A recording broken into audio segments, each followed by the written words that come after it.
Thank you so much, Sten, for being with us and for this incredible, nice information and talk. And also, Simon, nice that you're with us today too. So I would just jump in directly, and you gave us a wonderful overview of what is happening right now in the world. But we would like to shift it a bit closer or focus a bit more also on what is happening a bit more concretely in the film sector.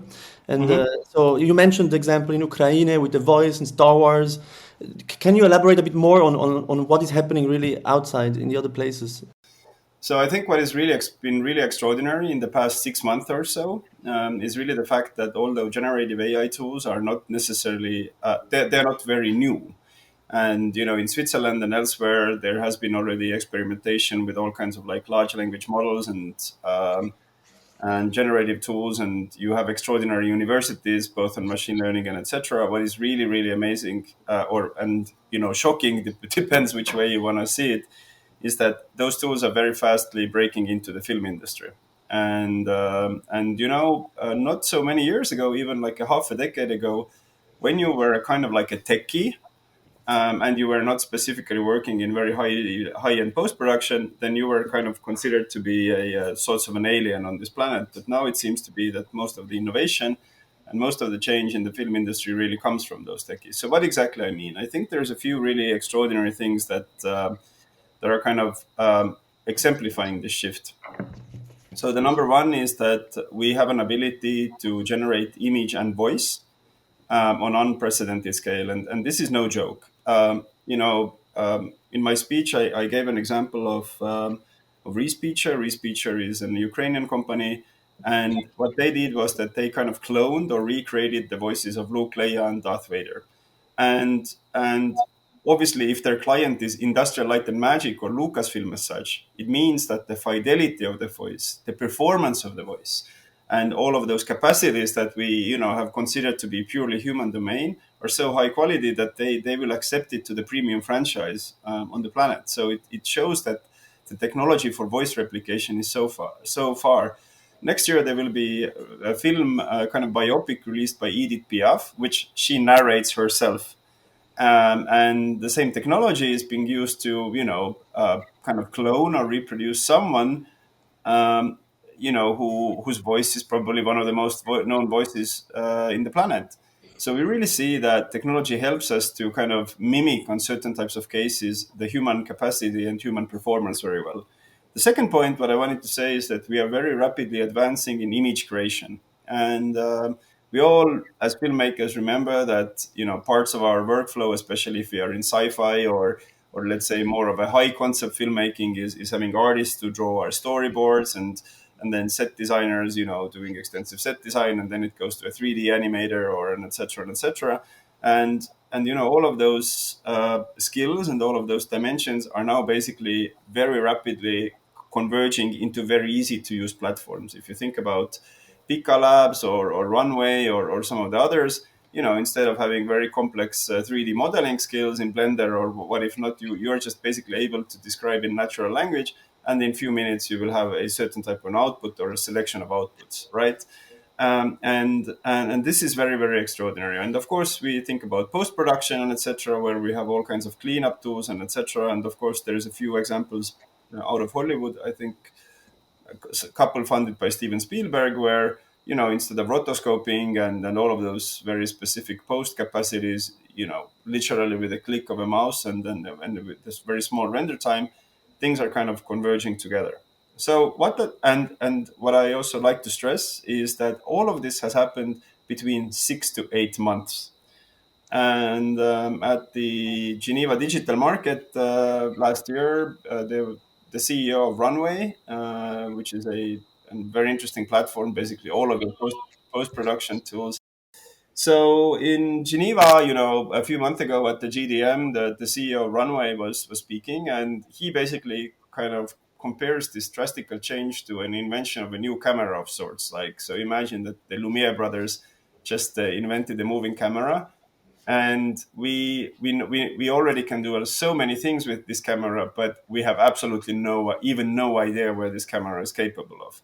So for me personally, what we have witnessed in the sort of 6 to 8 months is a kind of an explosion or a beginning of totally new type of filmmaking and audiovisual storytelling, Where exactly it will head, I don't know. Will it influence everything what we will do? Yes, of course.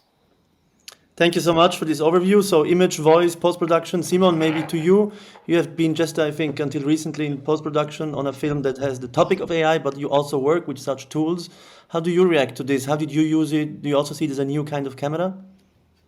Yes, yeah. I mean, I would even say it's even more. It's not only a camera. It's almost like I think the impact could be almost like the impact of the internet on society. I think it's a very groundbreaking change, no? And I mean, for my film, it's a traditional live action movie, but we also, I mean, here is the microphone. I just did like AI voiceovers with Respeecher, like kind of or ADR, I would say, like extras and stuff.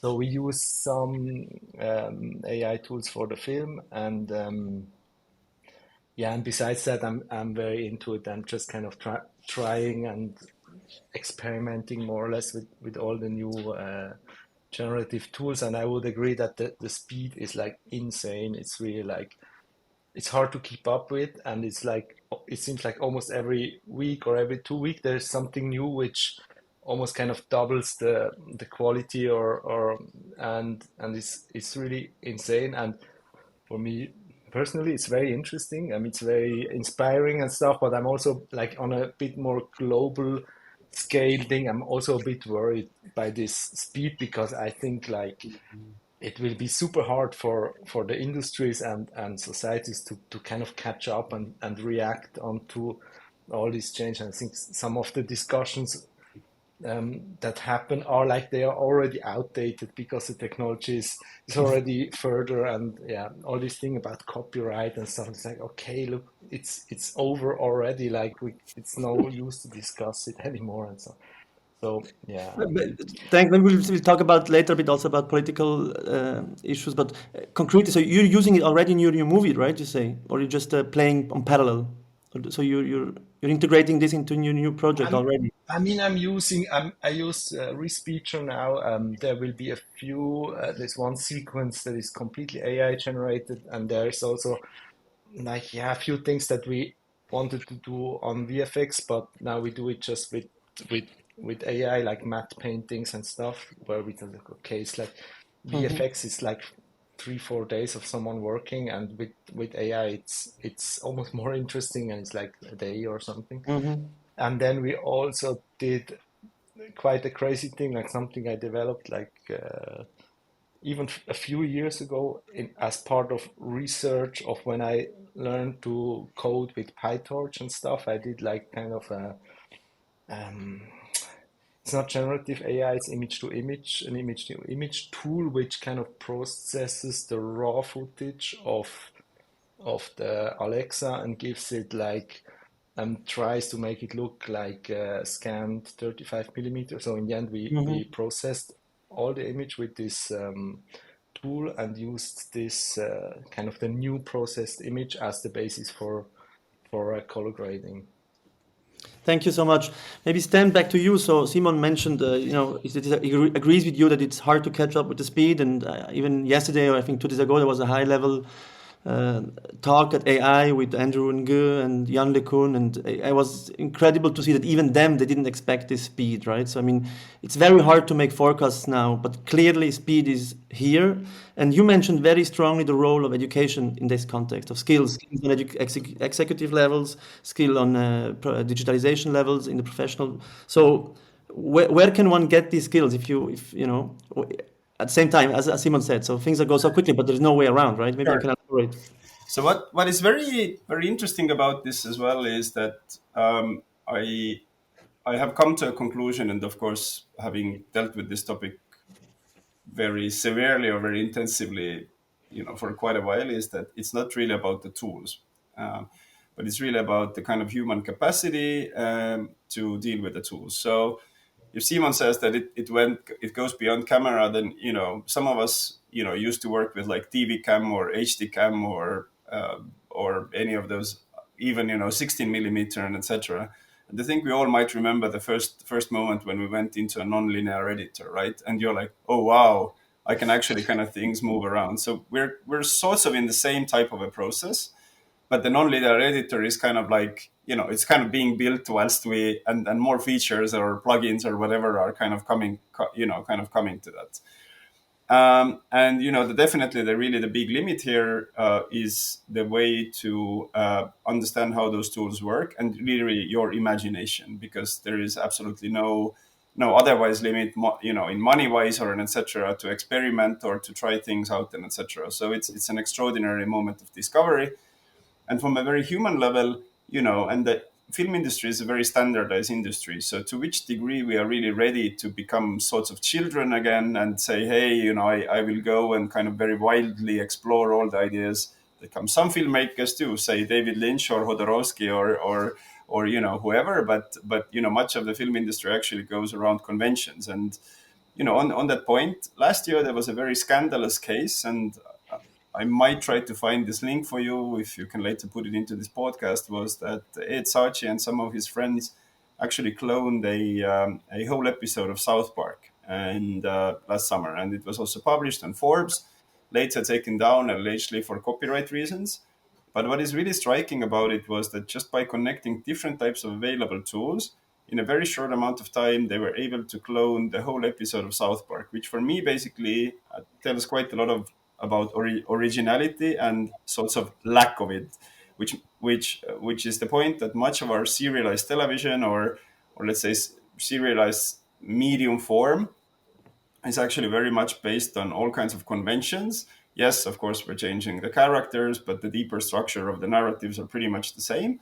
And so they are very easy to replicate. So I think if you're really worried about originality, then I think one of the messages that just take some time and be very experimental. So that's the kind of, I would say, the personal approach. Now the second approach to that is, when you look at the executive level, I think we really have to face the hard truth. There is enough data out on academic research, but also on business research that, especially on the medium level performance, if you add AI tools, then you would almost gain a second me. And are our decision makers in film boards and financiers really ready for that? And both mentally, but also, I would say, structurally. Mats Damsbo, who is a very well-known Danish producer at Macropol and currently also producing an AI kind of written and film with a very well-known European filmmaker. I can't really disclose what it is, but it's going to come out very soon. He sits on certain evaluation boards, and there are already proposals coming in written by LLMs. So is that really a good thing or a bad thing?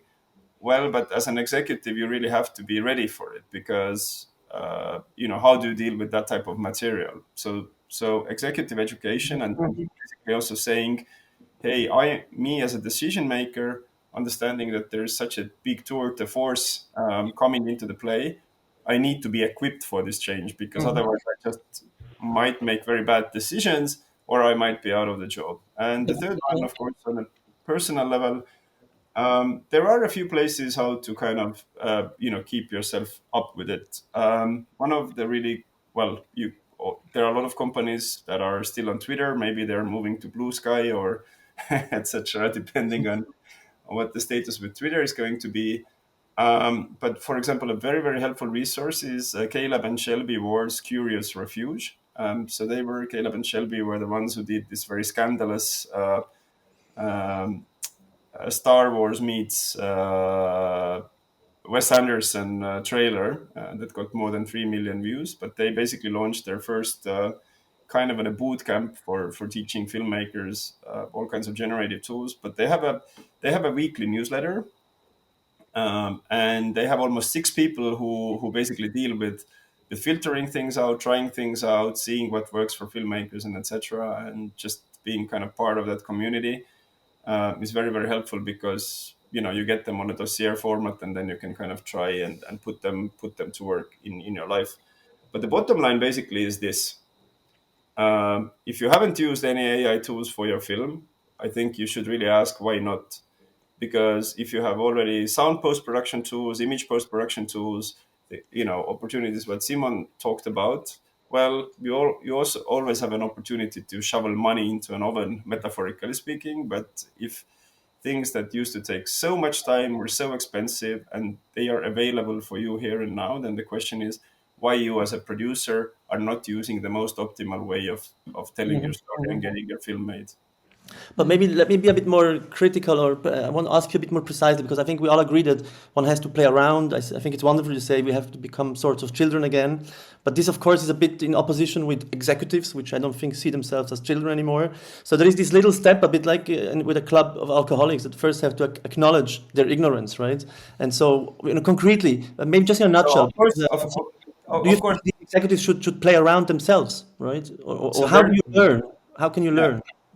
So there is a well, what comes to the executive level, of course, there are issues that are to be solved, but the problem is that no, but the executives really have a choice. And what do I mean by this?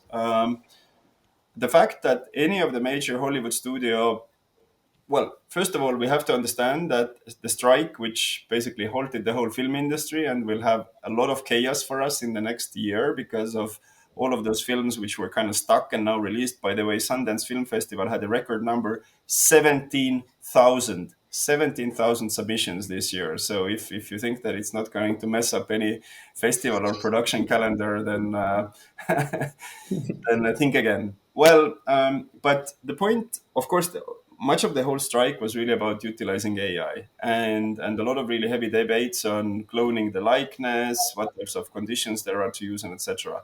I highly recommend everyone to read the conclusions of the saga after a strike, because it will be a benchmark of how the film industry will operate. The other point, basically, that the studios were so how to say adamant or committed to their point, means that everybody has the tools and they are ready to use them. Which means, they will come out. Now the big problems, of course, why those tools are not yet full speed, primarily come from a point of legal aspects and also the data sets. What I mean by this is that somebody has to take a kind of a legal precedent, or have a legal agreement, for example, on likeness usage, on some of copyright cases and etc. Europe is just put out their proposals, in the US, they're already well out. But when it comes to also data sets and what Simon said before, the larger kind of structural problematic right now is the fact that we don't know where the data sets come from, and right. And I think creators need to.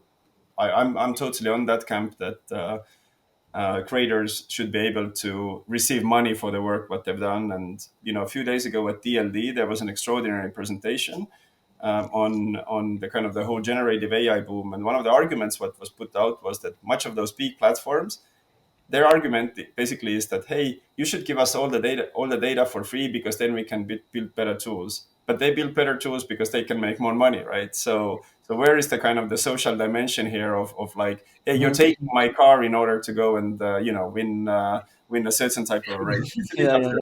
But this is an old problem of digitalization in general, right? Yeah, exactly. So why should they? And we already have good precedents where actually things can be attributed and paid for, so on, etc.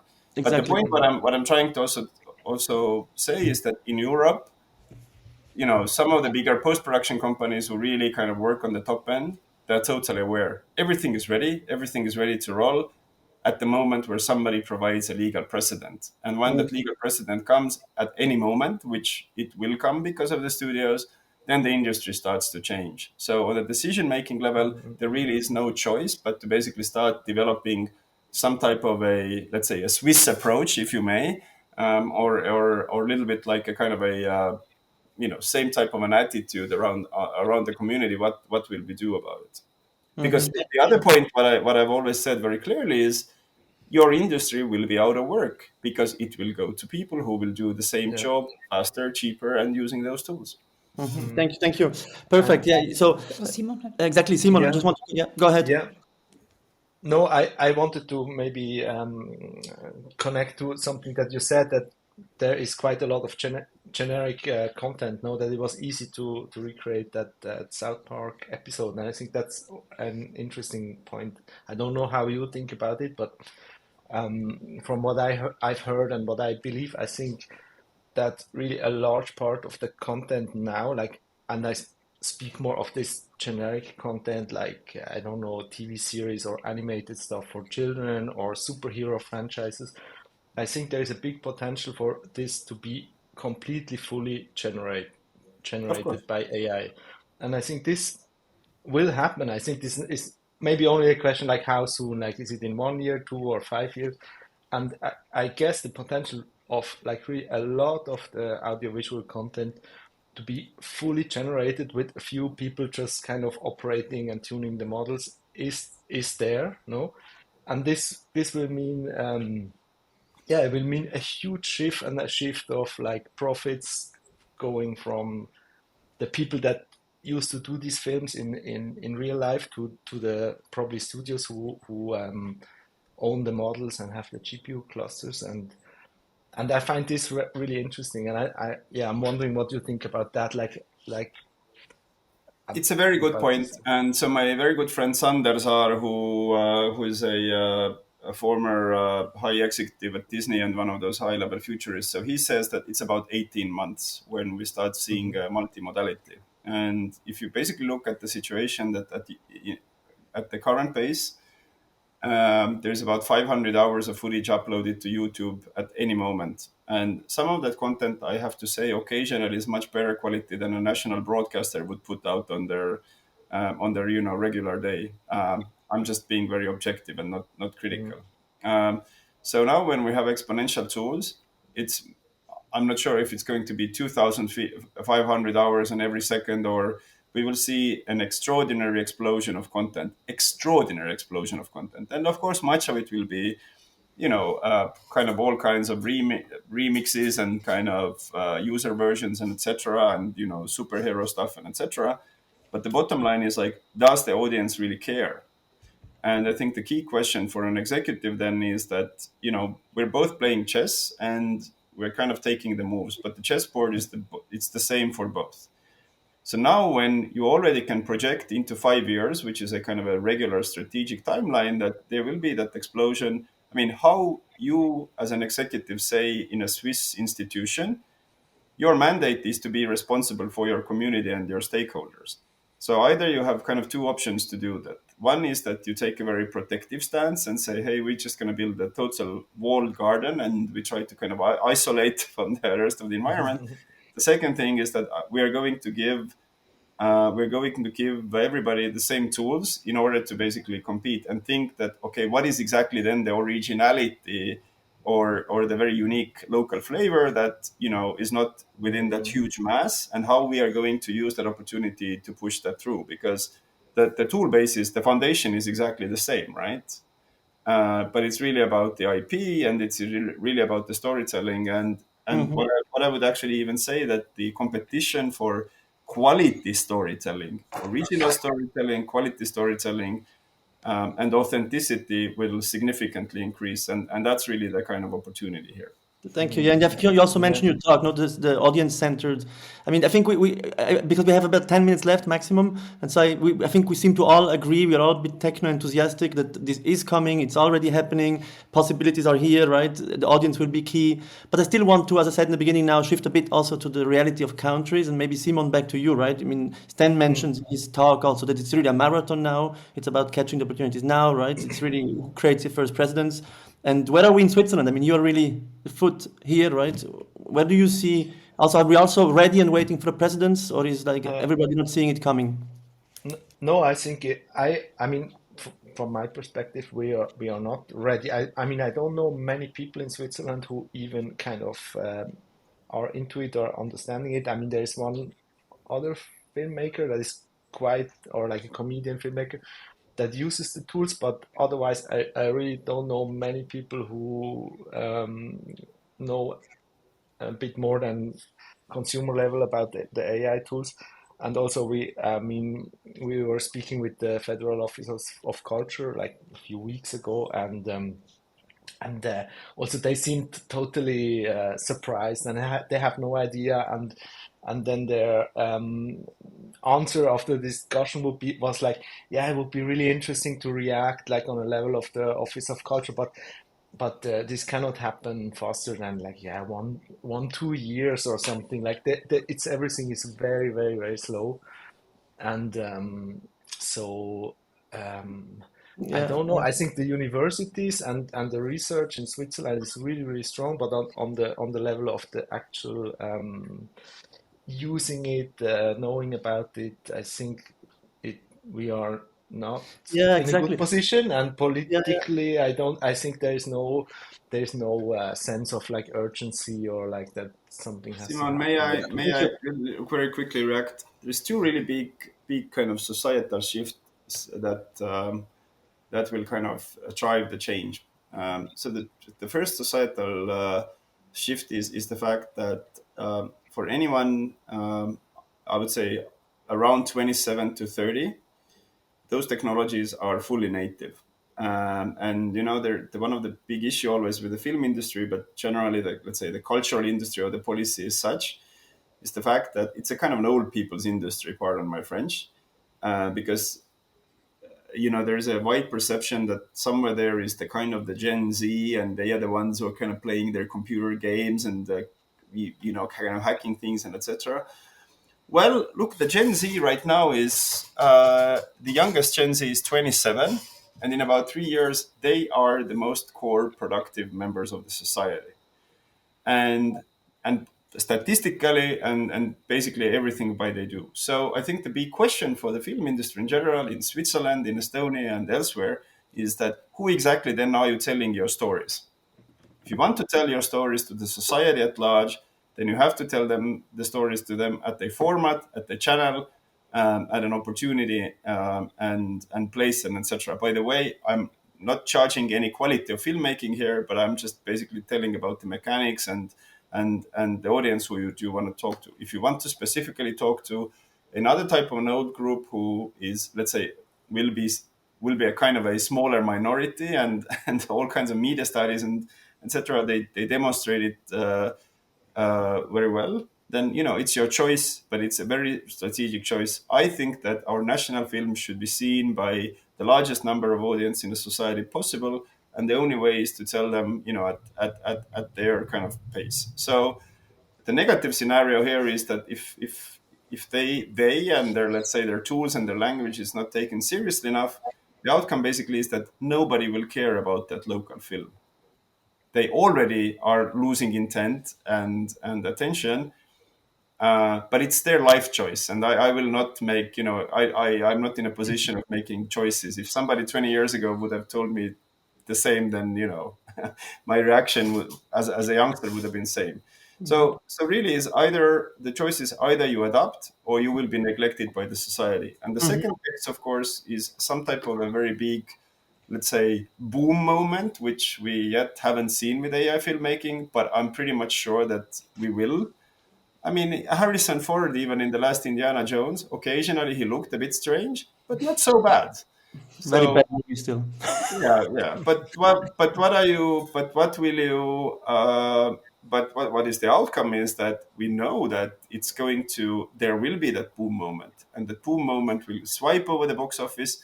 Hopefully, it's Simon's film, uh, but in principle, it will come, and that, you know, and that will be the wake up moment. I just give you a very simple parallel example. So we all know that Korea is right now the sorts of one of the number one filmmaking and production countries in the world, right? The one of the big changes what made Korea as such was that in 1994, you know, Korea came out of a dictatorship, and you know the country was rebuilding and etc. And then one of the advisors of the president actually did a comparison, and he found out that Jurassic Park made more box office if Korea had sold 250,000 Hyundai cars in a year, which was, you know, and a kind of an inconceivable sum. So either you have an opportunity to try to sell 250,000 Nespresso coffee machines, or you have an opportunity to invest in content, you know, infinitely scalable content and innovation. And of course, Korea chose to put invest in the innovation of the content industry. And here we are, a little bit less than 20 years later. So there will be that pivotal moment, but of course, we hope that better decisions will come before. Thank you. I would like to stay with you, Sten, but based also on what Simon said, just to focus a bit maybe on Switzerland, Estonia, because we are not the US, right? I mean, as you said, now it's a strategic decision where we want to go, but at the same time, we have to catch opportunities that are also feasible. So, I mean, as Simon mentioned, there's a huge dichotomy, for example, in Switzerland between what AI research is at universities, which is top level, right? We have now, I mean, one of the founders, Schmidhuber, is in Switzerland active. And then at the same time, the art scene that is really not really getting what's happening, and maybe a few people are starting to put their hands in. So the choices are strategic. And I would like to hear you also on, what are the concrete now opportunities for countries like Estonia, Switzerland, Europe? Do you really think we have to do Indiana Jones movies in Switzerland? No, I think what you have to really do is that you have to put people put people together, and it needs to be a very deliberate choice. There is no more digital and there is no more real. It's all basically one type of a digitalized life experience. And what we have to do is that we have to cultivate interdisciplinarity, and this is really the opportunity to engage everyone together. I think there's really two kind of combinations. One is to extensively show and promote your original works that are created by using those tools. Here in Estonia, a few months ago, we opened the latest contemporary pop art museum called Poco. And one of the things what we have done there, we have, of course, a very esteemed classical pop art collection, anything from Warhols to Kusama and Rauschenberg and Banksy's and what if not. But one of the big things what we did was that we created almost a separate gallery for showing contemporary AI generated short film and art all over the world, where up and coming artists can be exhibited together with the big legends. So the outcome, of course, is that the audience will get a wow effect, the artists will get the legitimization and the recognition what they need, and it just creates a totally new type of a field. And it's fully privately financed, and we're seeing some extraordinary numbers in people who come and enjoy that. So I think very very actively basically sit down, come together and find those cross exhibition or cross collaboration opportunities and come out of your books. Mm-hmm. Thank you. Simon, what's your take? What are the opportunities here in Switzerland for us? Yeah, I think it's a bit the same. No, I think it's what we would need or is some kind of education and connecting and kind of to bring the knowledge about these tools to the community and to actually use that and be ready and play with it. And of course, it would be great if there was some initiative by whatever cultural institution to push that. Because I think also for me, the thing is, the AI tools there are, I mean, unless you just use Midjourney or something ready-made, not open source, but it's really, really time consuming to dig into it and to understand it. And a lot of the cutting edge stuff is super nerdy and it takes time. And often the situation as a creative is you lack time and money, and I kind of do it on the side. And because my film is about AI, it's almost part of my job, but I think there is very little opportunities for creatives to get maybe a little bit of funding and to buy them time to actually dig into this and explore it and stuff. And I think that this could be initiatives and I think on the other hand, the money out of producing more content to actually better skills, because better skilled people will make better content. Yeah, I think too. And then maybe politically, what we should really try, I think that the danger is that all the benefits and profits of the new tools go to big companies, and I think that's where we should try to be active to prevent that from happening. So if I understand you both correctly, basically, I want to close slowly. So we're in a moment of exploratory. We should all become again in a childlike state. Education is key at the moment on all levels, and opportunities are there now on different levels. Maybe just if I realize to be more concretely, what could concretely funders or producers do now to make this transition happen in the sense of to bring everybody into this children-like state, because of course, do we really all have to, Yeah. Okay, I think I will make no product endorsements, but I'm just going to give a few examples. The AI tools are exactly as good as the data given to them and the people who use them. Runway, for example, very well set out in Geneva, is that we need you to sign up because we want you to use them, because then we understand what are the use cases. You really have a choice if you want some Silicon Valley technologists to basically define your aesthetics and your camera movements and outputs in the future, or you have a chance. I think there's very few very easy things to do. You can be a very active, and you can sign up any of those platforms, whether it's Runway or Pika or Midjourney and etc. And Curious Refuge, which I know the best, was really cool experience because they do those monthly courses for producers and filmmakers. And on my course, believe it, there was the head of virtual production of Netflix, and then some 16-year-olds, and someone who had won 2 Emmys, and etc. And it was fun because we were all basically learning something good, and we were kind of unleashing our creativity. So it just took a little sign up and maybe 3 hours per week, but it was extremely productive. So it's so simple. I think we just need to take a first step and basically make this Alexa, if you will, work for you. And I'm sure you'll start enjoying the fruits of it very quickly. Yeah, that's a very good point. And it's also a fun way to learn, right? With these festivals. I think Runway is just launching their second festival now. And imagine if you can put ChatGPT to work for your next funding application. Exactly. Maybe Simon, also one last question. So you mentioned money and time is needed, right? So to what extent should be more money be pouring into this to create time and money for development, in Switzerland? Yeah, I think one idea that several people kind of mentioned and discussed would really be in this crucial moment. That it would be interesting to have some kind of grants or funding to give creatives time to research things like that, which wouldn't need to be AI if someone has another need or something. But I think for the filmmakers, it could be really useful to have some kind of a small grant or even like some workshops and stuff through Focal or whatever, where you could kind of get an introduction into things that that could happen on maybe a state funding level, and of course otherwise I totally agree. I didn't know Curious Refuge, but of course I'm mostly part of a lot of Discord servers, and like I have also my own project which also has a Discord server. So it's for me it's mostly there where I get all the infos and the workflows and the scripts and stuff in different Discords, and yeah.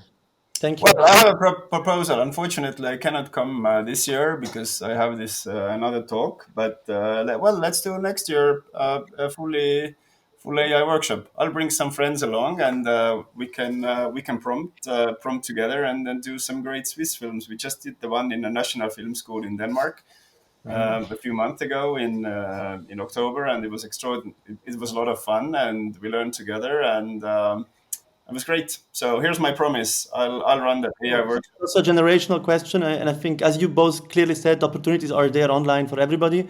But I think in Switzerland we still need a physical workshop for people to realize. So let's do this. A prompt hackathon for films with you, Sten. Thank you so much for having been with us, and also for the presentation at the start of this podcast. Thank you, Simon, for giving some insights into your movie. And let's see how this will unfold over the next months or years. Thank you so much. Super. Amazing. Thank you. Bye-bye.